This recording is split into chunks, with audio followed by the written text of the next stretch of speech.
எல்லாருக்கும் வணக்கம் மக்களே. எல்லாரும் எப்படி இருக்கீங்க? எல்லாரும் நல்லா இருப்பீங்கன்னு நம்புறேன். நாம இந்த காணொளியில என்ன பார்க்க போறோம் அப்படின்னு பார்த்தீங்க அப்படின்னா, 2026 சட்டப்பேரவைத் தேர்தல் தமிழ்நாட்டில் நடக்கப் போற காரணத்தினால, எந்தெந்த கட்சிகள் எப்படியெல்லாம் வாக்கு சதவீதங்கள் வாங்கியிருக்காங்க அப்படிங்கிறத பார்க்க போறோம். அதுக்கு முன்னாடி அவங்க போட்டியிட போற உத்தேச தொகுதிகளும் பார்க்க போறோம். வாங்க நிகழ்ச்சிக்கு போலாம். அந்த வகையில இன்னைக்கு பார்க்க போற கட்சி என்னன்னு பார்த்தீங்க அப்படின்னா, விடுதலை சிறுத்தைகள் கட்சி தான் பார்க்க போறோம். வாங்க நிகழ்ச்சிக்கு போலாம். அதுக்கு முன்னாடி நம்ம சேனலை சப்ஸ்கிரைப் பண்ணிக்கணும் மக்களே. சப்ஸ்கிரைப் பண்ணி நோட்டிபிகேஷன் ஆன் பண்ணி வச்சுக்கோங்க. விடுதலை சிறுத்தைகள் கட்சியை பொறுத்த அளவுக்கு பாத்தீங்க அப்படின்னா திமுகவோட அவங்க 2017-18 இருந்தே அவங்க வந்து ஒற்றுமையோட இருக்காங்க. ஸோ அதனால பாத்தீங்க அப்படின்னா திமுக மேல மிகப்பெரிய அளவுல அவங்களுக்கு ஒரு நம்பிக்கை இருக்கு.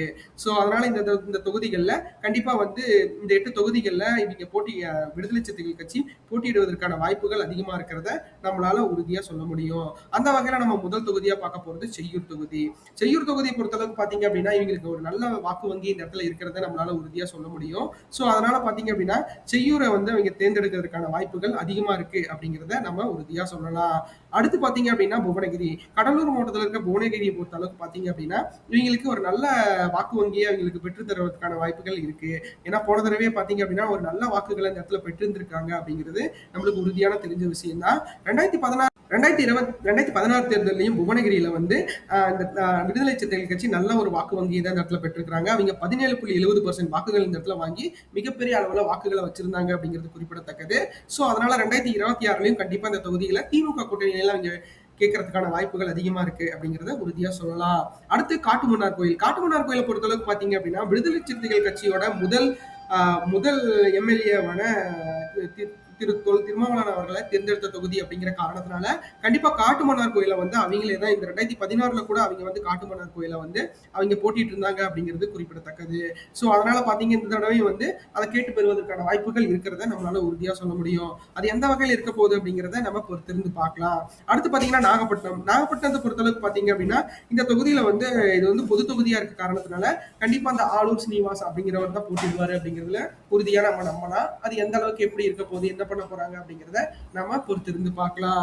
அடுத்து பாத்தீங்க அப்படின்னா அரக்கோணம் தொகுதியை பொறுத்தளவுக்கு பாத்தீங்க அப்படின்னா இந்த தொகுதிகளில் நல்ல ஒரு வாக்கு வங்கிகளை இங்க வச்சிருக்காங்க. ஏன்னா போன தடவை பாத்தீங்க அப்படின்னா மக்கள் நல கூட்டணி சார்பில் இந்த இடத்துல வந்து ஒரு நல்ல வாக்குகள் வந்து இந்த இடத்துல வந்து விடுதலை சிறுத்தைகள் கட்சிக்கு பெறல அப்படின்னாலும் 2021 வந்து ஒரு நல்ல டஃப்பான ஒரு தொகுதியா அது இருந்துச்சு அப்படிங்கிறத நம்மளுக்கு உறுதியா சொல்லலாம்.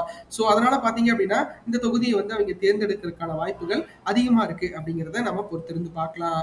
அடுத்து வானூரை பொறுத்தளவுக்கு பாத்தீங்க அப்படின்னா சிட்டிங் எம்எல்ஏ கூட விடுதலை சிறுத்தைகள் கட்சி தான் இருக்காங்க.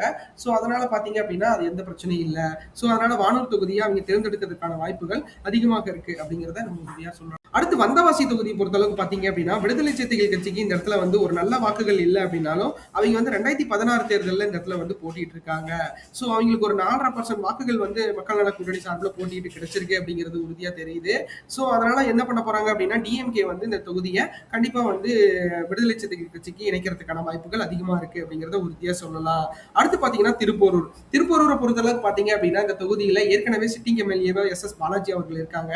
என்னதான் இது பொது தொகுதியா இருந்தாலும் அந்த கேட்டகரி பொறுத்து பாத்தீங்க அப்படின்னா பாலாஜி அவர்கள் மிக செல்வாக்காக இந்த தொகுதியில இருக்காங்க. போன தடவை பாத்தீங்க அப்படின்னா பாமகவும் விடுதலை சிறுத்தைகள் கட்சியும் ரெண்டும் போட்டி போட்ட தொகுதிகள் இது ஒண்ணு.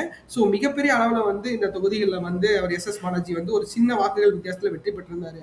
ஸோ அதை பொறுத்து பாக்குறப்ப பாத்தீங்க அப்படின்னா இந்த தடவையும் திருப்பூர் தொகுதியை பாலாஜி அவர்கள் போட்டிடுவாரு அப்படிங்கிறதுல எந்த ஒரு ஐயமும் இல்லை. அவர் போட்டிட்டாரு அப்படின்னா இந்த இடத்துல வெற்றி பெறுவதற்கான சாத்தியக்கூறுகள் அதிகமா இருக்கு. அதனால வந்து விடுதலை சிறுத்தைகள் கட்சி கண்டிப்பா இந்த தொகுதிகளை கேட்டு பெறுவாங்க அப்படிங்கிறதுல எந்த ஒரு ஐயமும் இல்லை. பார்க்கலாம் அது எந்த மாதிரி எப்படி கேட்க போறாங்க, என்ன பண்ண போறாங்க அப்படின்ட்டு. இந்த காணொலி உங்களுக்கு ரொம்ப பிடிச்சிருக்கும்னு நினைக்கிற மக்களே. நம்ம சேனல் சப்ஸ்கிரைப் பண்ணுங்க, லைக் பண்ணுங்க, ஷேர் பண்ணுங்க, கமெண்ட் பண்ணுங்க. நம்ம ஒவ்வொரு நாளும் ஒவ்வொரு தொகுதிங்கிற மாதிரி நிறைய வீடியோஸ் போட்டிருக்கோம். நம்ம சேனலை போய் விசிட் பண்ணி பாருங்க. எல்லாமே உங்களுக்கு பிடிக்கும். நன்றி, வணக்கம்.